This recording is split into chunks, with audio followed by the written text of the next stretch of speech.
Kita ke Ukraina sebagai contoh bernegara yang salah karena bergantung dengan asing dalam kebijakan bernegaranya. Bersama ini kita juga mengingatkan betapa bajingannya Amerika. Dan kita juga tidak pernah bosan untuk selalu mengingatkan betapa kampretnya Tiongkok. Intinya adalah New Mind ingin perang dihentikan segera saat ini. Dan untuk hal itu sangat mungkin terjadi. Namun kita semua tahu, semua pihak tidak ada yang ingin perang ini berhenti segera. Cara menghentikan perang dengan usulan sederhana, yaitu dengan duduk di meja perundingan. Dan apa yang terjadi pada saat ini misalnya 20% wilayah Ukraina diberikan ke Rusia, yang artinya Rusia menang perang. Namun efek dari hal ini adalah kerusakan tidak tambah banyak dan berhenti sampai di sini. Lalu ada lagi pendapat lain di elit pejabat Amerika bahwa untuk menyelesaikan perang adalah dengan mengalahkan Putin sesegera mungkin. Dan sekali lagi, apa yang dipikirkan elit Amerika itu tidak benar dan sulit mengalahkan Putin di medan perang sekarang. Pernyataan Biden dengan pedenya berkata, kita akan mengalahkan Putin dengan keyakinan 100% adalah propaganda manis-manis lambenya politikus. Hal itu tidak mungkin terjadi. Amerika menang 100%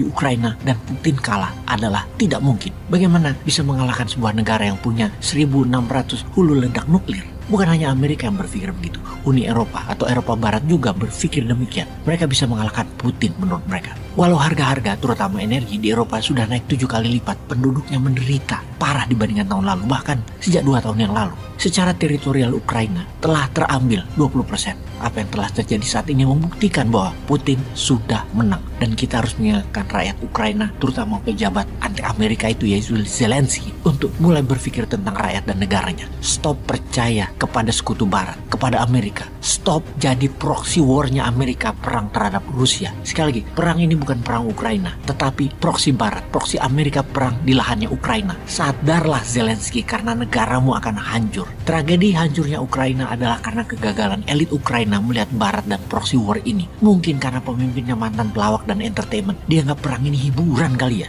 Begini deh, wahai rakyat Ukraina dan para pejabat elit Ukraina. Lihat apa yang terjadi di Afghanistan dalam 20 tahun terakhir ini. Perang terjadi bolak-balik di sana, mulai dari Soviet, Mujahidin, Amerika, Taliban, lalu balik Amerika lagi, lalu Taliban lagi. Hancur itu kehidupan di Afghanistan karena perang panjang. Itu semua karena invasi militer Amerika. Jangan termakan dengan propaganda menolongnya Amerika. Lihatlah Vietnam, Kamboja, Laos, Irak, Libya, Suriah. Apa sih yang ditolong Amerika? Sama halnya ketika Amerika menolong kalian, wahai Ukraina. Amerika tuh nolong apaan? Negara kalian hancur pasti. Begini melihat elit pejabat Amerika itu. Sejak tahun 1992 mereka percaya bahwa Amerika adalah satu-satunya negara superpower dan harus begini selamanya sebagai world only superpower. Jadi Amerika harus mengendalikan dunia selamanya. Wahai rakyat Ukraina, kalian ini sulit untuk menentukan hidup kalian kalau sudah di tangan Amerika. Kedepan mau ekonomi, mau militer, Anda sudah dikunci, sudah jadi budak barat. Apapun yang Amerika lakukan dengan akan menjadikan Ukraina anggota NATO, lalu dengan menjadi anggota NATO,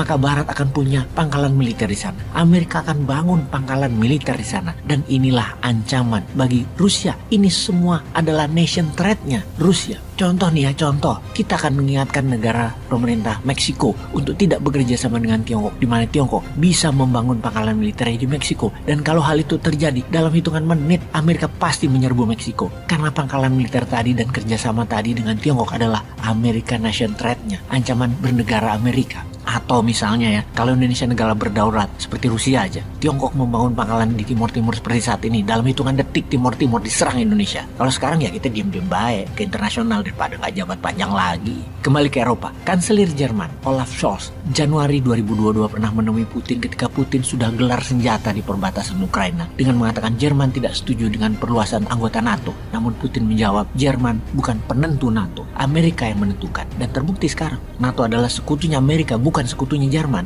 Sebagaimana kita semua tahu, dalam dunia unipolarnya Amerika ada dua musuh ancaman nyata Amerika. Yang pertama adalah Rusia, yang kedua adalah Tiongkok. Bagi Amerika, Rusia adalah minor, hanya jago regional, bukan global player. Oke, agaknya yang ini harus kita jelaskan di episode berikutnya tentang Wagner Groupnya Putin. Dengan perang di Ukraina, diprediksi Rusia akan rubuh sendiri. Dengan embargo, Rusia akan jatuh. Dengan diperintahkan Putin harus ditangkap, dikira Rusia akan kalah dan Putin menyerah. Ya tidak. Amerika ini kayak lupa bahwa betapa besarnya Rusia yang memiliki deposit mineral besar, natural resourcesnya besar, dan memiliki wilayah dengan 11 time zone alias 4 kali wilayah Indonesia bagi waktunya. Ancaman kedua Amerika adalah Tiongkok, yang sesungguhnya karena Amerika hingga saat ini tidak tahu dengan cara apa mengcounter Tiongkok dengan tepat. Salah satu strategi Amerika adalah dengan main keras di Ukraina terhadap Rusia sampai Rusia kalah. Karena kalau tidak kalah atau Rusia menang, pasti Tiongkok akan melakukan hal yang sama nantinya dengan Taiwan dan Amerika akan kalah lagi. Disinilah kita ingin mengingatkan kepada rakyat Ukraina. Amerika membantu Ukraina bukan membela kalian, tapi untuk melemahkan Rusia dan untuk menunjukkan kepada dunia Amerika masih superpower, di mana perang di Ukraina adalah efek gentar kepada Tiongkok untuk tidak macam-macam dengan Amerika di Taiwan. Namun ego elit Ukraina menyebabkan hilangnya ribuan nyawa, pastinya kita semua tahu. Pindahnya 5 juta imigran keluar dari Ukraina dan hancurnya puluhan kota. Rusaknya kehidupan Ukraina. Jadi hati-hati wahai pejabat. Cobalah ngaca kalau kebijakan Anda menyusahkan rakyat. Hentikan jabatan kalian. Ubah strategi bernegaranya yang berpihak ke rakyat dan berdaulat. Itu yang lebih penting.